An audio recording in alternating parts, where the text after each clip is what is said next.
Okay, everybody. Once again, it is opinion time. So I'm out here messing around with stuff in the shop, waiting for the weather to break. I know I sound like a fair weather guy, which is not true, but it's still pretty rough. Gonna be in the teens the next couple of nights. So hopefully next week we'll get something out there for you better than just conversations. But while I was out here looking at some of the rods and checking on some gear, I thought maybe I would tackle the hot topic of the past few years, and that is forward-facing sonar, or most of the crappy guys would just say live scope. You know, that's the most popular one that most people use. And so I thought maybe I would just, without causing too much problems, give you my opinion on where I sit in the great live scope debate. I know there are a lot of people that can't stand the idea of live scope or forward-facing sonar, or as they call it, video fishing, video game fishing, where you're standing there and you're looking down all day, you're glued to the screen and all that stuff. I know some people hate that. They hate it. I know other people love it. That's their favorite way now. That's what they're gonna use as long as they can. So I am not very good with live scope. I do have one. I have the LVS 32, so I have the earlier transducer. I don't have the latest and greatest, but I'm decent with it, but I've not mastered it by any stretch. And at this point, I can't say it's my favorite way to fish. Maybe because I haven't gotten good enough with it yet. Anyway, all that aside, I just want to say something to both sides of the argument. You know, for those people who hate it and they say it's destroying the fisheries, and they're starting to show what they believe is proof from biologists and other people that, hey, it's really making a dent in some of the fisheries and it's going to affect, the numbers and all that. For those people, I would say this: the resources, it's up to the state, it's up to the wildlife resources divisions, the departments of natural resources, those groups. It's up to them to manage the resources. That's just a fact. That's their job. And in the way I look at it is, I'm not going to really trash somebody or get on my keyboard and play Mr. Keyboard Assassin to someone if they're doing something that is legal in their state. And so here's a few examples. When I deer hunt in the state that I live in, if I deer hunt on my own property, they have some rules of things that I can do on my own property that I can't do on some of the state land. For example, I can bait, I can hunt. There's some permits that I can get to take out more antlerless deer, things like that I can do that I cannot do on public land. However, the deer that are on my property, doesn't matter how tall my fence is, the deer that are on my property do not belong to me. They are a resource of the state. That's just a fact. And the state has, divisions that are set up to manage the resource. And that's what they do. And there's a lot that goes into that, and you do have input from sportsmen and all that stuff. But the bottom line is the resource belongs to the state. It's for everybody. It's the same way with the fish. They belong to all of us. And if someone's going out and they're buying their license and they're not breaking the creel limits, they're not breaking the size limits, they're doing everything they're legally allowed to do in the regulations, I'm not really going to go after them. Now that being said, there may come a time, and it probably will happen, that they will reduce our creel limits. They'll stop letting us keep certain fish. They may increase the size limit. They may do a lot of things, make some decisions that are based on what's happening with forward-facing sonar, okay? But I don't know how it is in the bass world, but in the crappie world so far, most of the guys that I know, that I personally know, that are out there sniping, as they say, chasing down one fish at a time or dropping down on the fish or whatever with their electronics, most of these guys are not the guys that are keeping limits day in and day out. Now, there's probably some people that are, but most of these guys that are really good at, that I know, they're not doing that. And a lot of these guys are even putting the big ones back. A couple weeks ago in North Carolina, up on Jordan Lake, we had a guy catch one over 4 pounds. He took all his measurements, the length, the girth, took all kind of pictures. He had witnesses in the boat with him, and he released that fish right back into the water. So that's really a cool sportsman. That's a good guy, okay? So I know there's haters, and I know that the haters believe that they have a legitimate right to hate. We all have a way of, justifying our opinions. But let me remind you a couple things, about that. When I was growing up, you could not hunt with a crossbow.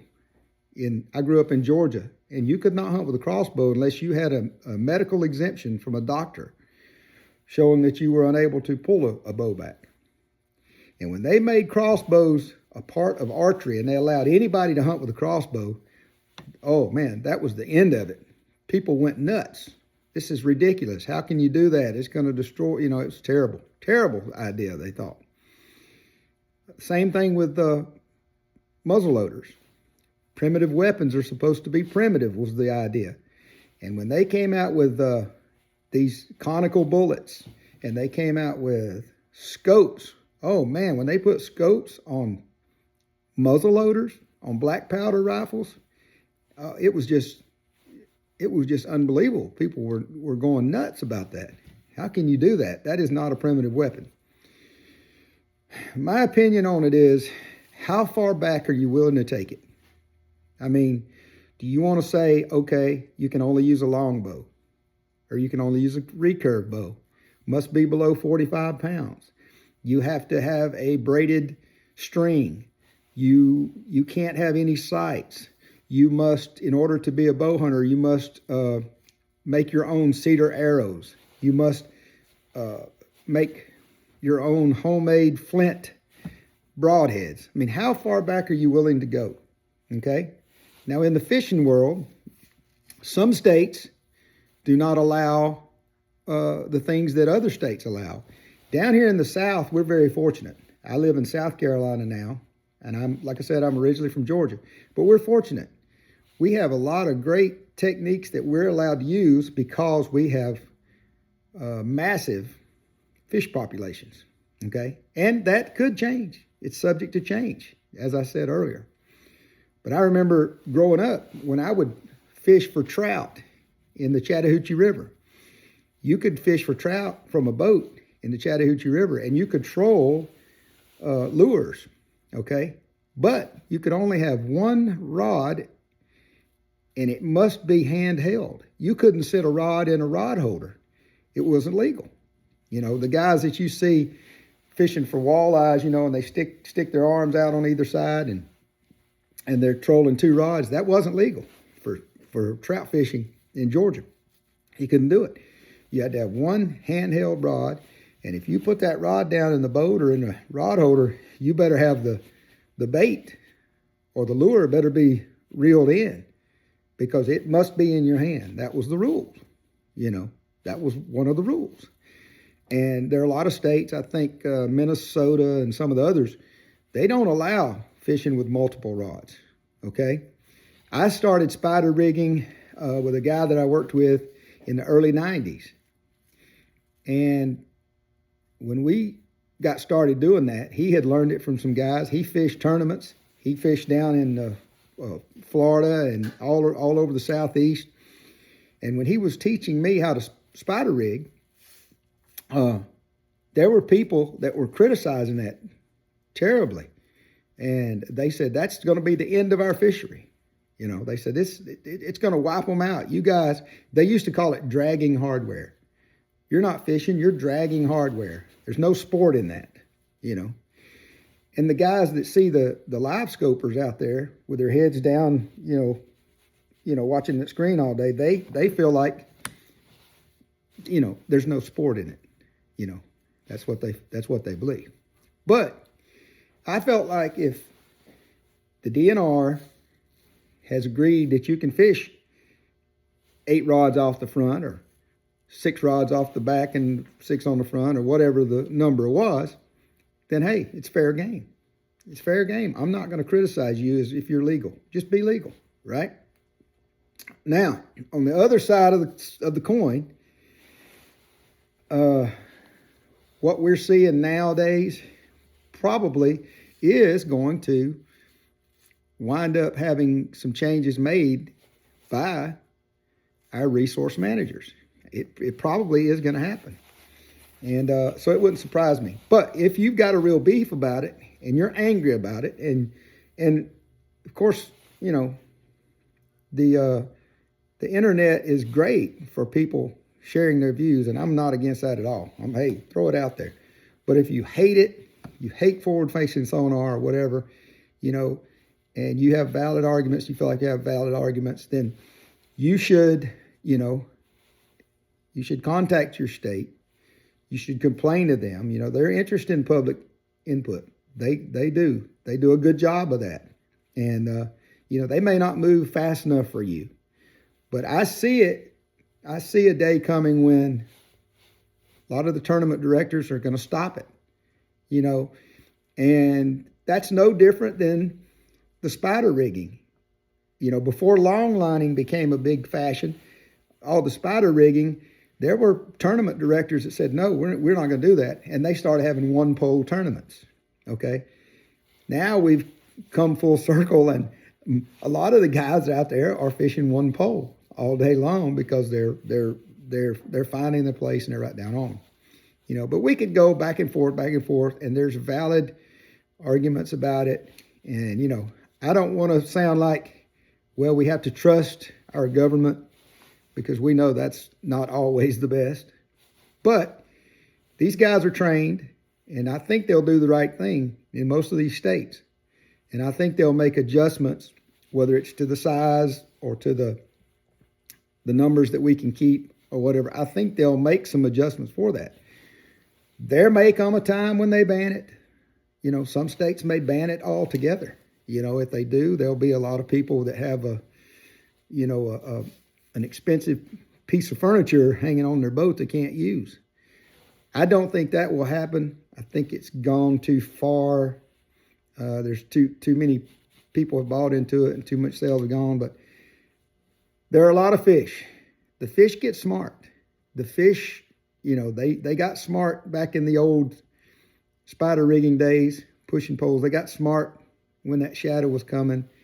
They got smart, you know, they get smart with the noises of the electronics, the noise that the transducers are making in the water. I mean, they're very adaptive.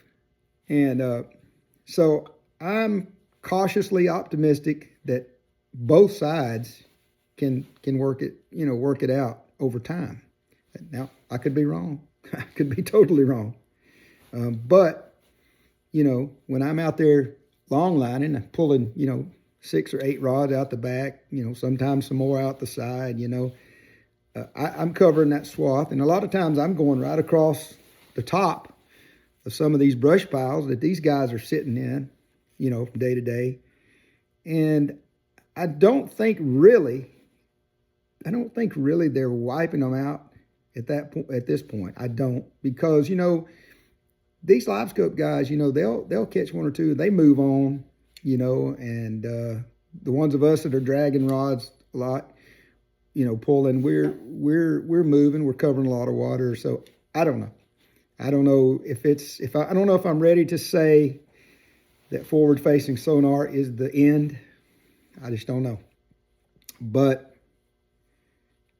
I will say that, you know, my opinion is, let's remember, when we criticize each other, how far back are we willing to go? You know, are we willing to go back to where it's only one rod allowed? Well, the live scopers are doing that. Are we willing to go back to where, you know, we got to get rid of our sophisticated equipment, you know, and we have to go back to just a flasher? Or is that even good enough? Maybe we're going to have to go back to the days where we just use hand lines and we can't even use rods and reels. You know, we could get real silly about it. So I don't want to be the guy that's throwing stones, you know, but at the same time, I do understand that it is a real issue and people really are concerned. So speak out to your tournament directors, speak out to your state officials, tell them, ask them to really study it, really to see if it's detrimental.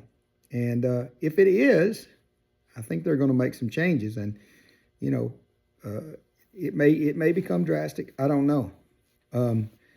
But if they reduce the creel limits, you know, the good thing is, even if the guys are better at using their equipment and they're better at doing what they're doing, at least they can only keep so many, no matter what. And so I'm not going to really just pick one group and be hating on them, because I've seen it come and go. And I know a bunch of you disagree. You're listening to this and you're thinking that I have no idea what I'm saying, but that's the beauty of it. It's just my opinion. That's all it is. Just my opinion. If I'm totally wrong, shoot me a comment. I can take it. I've got thick skin. So anyway, looks like a few more days and we'll be out there doing some really good fishing and not all this talking. Until then, hey guys, try to get along as best you can with somebody.